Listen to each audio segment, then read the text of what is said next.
ये P low मेरी जान। दवा का असर कुछ देर में हो जाएगा, तुम्हें इससे सुकून मिल जाएगा बेटी। अम्मी, मैं पुरसुकून होना ही नहीं चाहती हूँ, पुरसुकून होना ही नहीं चाहती हूँ मैं, बल्कि दिल चाहता है कि उनके सर पे जाकर वो घर ही गिरा दूं। रुको लड़की, सुकून से बैठ जाओ यहाँ, जरा होश में आओ तुम। इससे तुम्हें क्या मिलेगा? औजान तुम्हें बुरा समझने लगेगा। वैसे भी औजार की नजर में तो मैं थोड़ी सी भी हैसियत नहीं रखती हूँ, पता है? सब उसी जमाना की वजह से है। आपने देखा नहीं कि वो कैसे चुपके चुपके सब कुछ कर गई और ऊपर से मासूम बन जाती है वो हमेशा।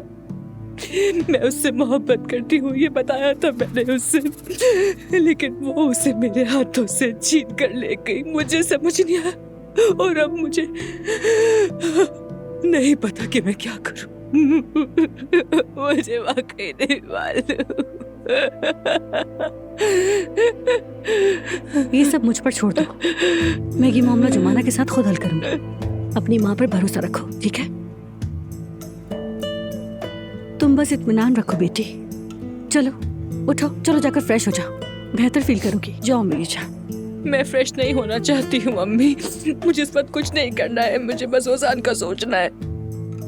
बेटी, औजान अगर तुम इस हालत में देखेगा तो उसे कैसा लगेगा? हाँ, हमें जल्दबाजी में कोई कदम नहीं उठाना चाहिए, कोई गलती ना हो जाए हमसे।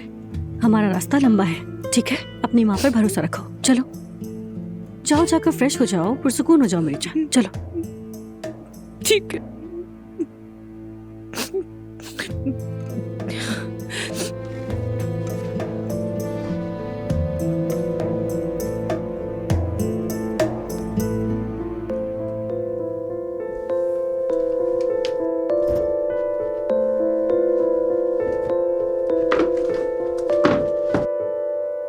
हाँ, अब देखा तुमने हमारे छोटे अजान को हमीद साहब।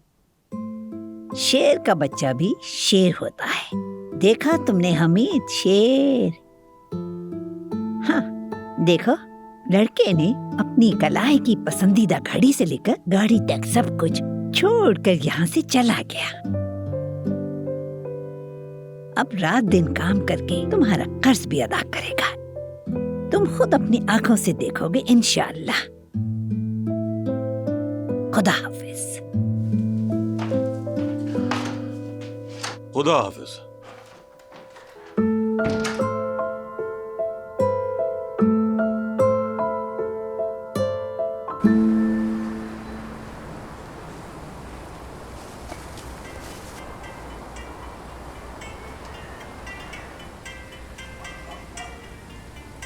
फातिमा आपा, अगर उन्हें पता चल गया कि मैं रात को घर नहीं लौटी थी तो मैं क्या कहूंगी?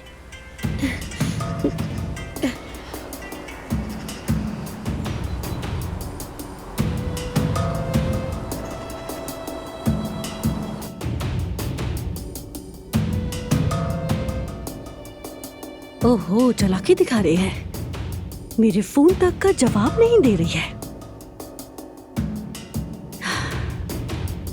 अब देखना मैं क्या करती हूँ।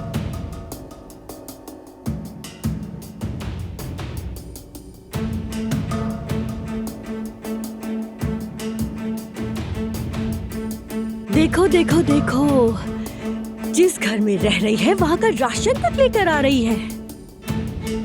बेगैरत कहेंगी, इससे तो मैं बताती हूँ जाकर। सोया, चलो अब देर ना करो। तुमने औजान का पता अपने पास लिख लिया है ना? जी लिख लिया, चले मैं तैयार हूँ। क्या किसी ने आना था आज?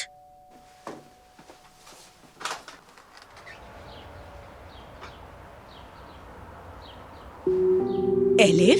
एलिफ, तुम कहाँ गायब थी? हम कितने दिनों से तुम्हें ढूंढ रहे हैं। कुछ नहीं, मुझे बस फौरन इस्तांबुल जाना पड़ गया था। आओ बेटी, अंदर आओ। ऐसे बगैर बताए कहाँ चली गई थी तुम? अगर हमें बताकर चली जाती तो क्या होता? मेरी एक बहुत करीबी दोस्त बीमार हो गई थी, इत्तला देने का मौका ही नहीं मिला। अच्छा, अंदर आओ, ठीक है?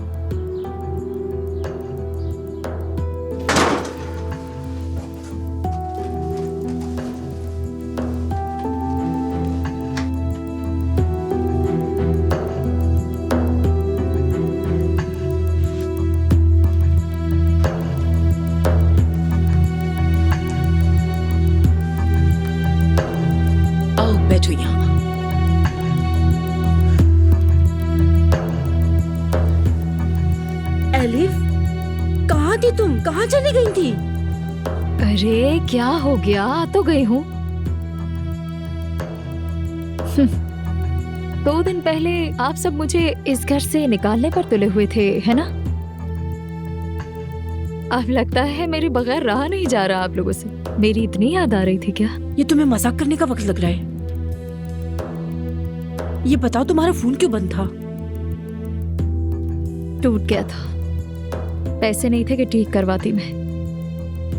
तो फिर इस्तांबुल जाने के पैसे कहाँ से आए? बस जोड़ तोड़कर मिल ही गया आपा। आप लोगों ने तो तफ्तीश ही शुरू कर दी है। आखिर क्या हुआ है, जरा बताए तो सही, क्या बात है? एलिफ, अब जो सवाल तुमसे मैं करूंगी उनका सही जवाब दोगी, ठीक है? तो ये बताओ 10 साल पहले। नायला, एलिफ अभी थकी हुई है, सवाल जवाब बाद में कर लेना। मगर अम्मी, मैंने कहा सवाल जवाब बाद में। एलिफ, जाओ अभी तुम जाके जरा आराम कर लो, फिर बात करेंगे। ये सब क्या हो रहा है? यहाँ कोई मसला हुआ है? नायला खाला, आप पूछे, आप क्या पूछने वाली थी? बेटा, मैंने कहा ना तुम जाओ और आराम करो।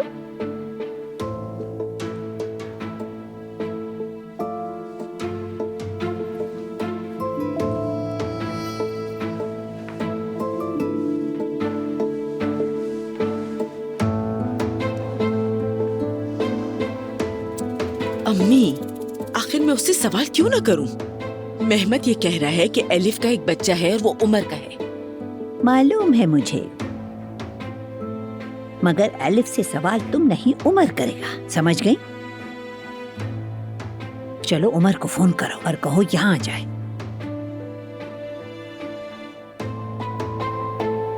और क्या तुम जोया के साथ औजान की तरफ नहीं जा रही थी? इसे अकेला मत छोड़ना, मैं तो वैसे भी यही हूँ। उमर आ जाएगा तो वो जो कुछ जानता होगा एलिफ से खुद पूछ लेगा।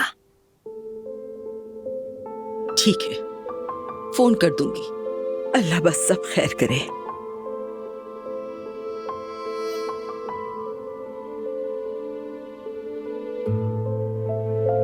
मैं आपके लिए पानी लेकर आऊं?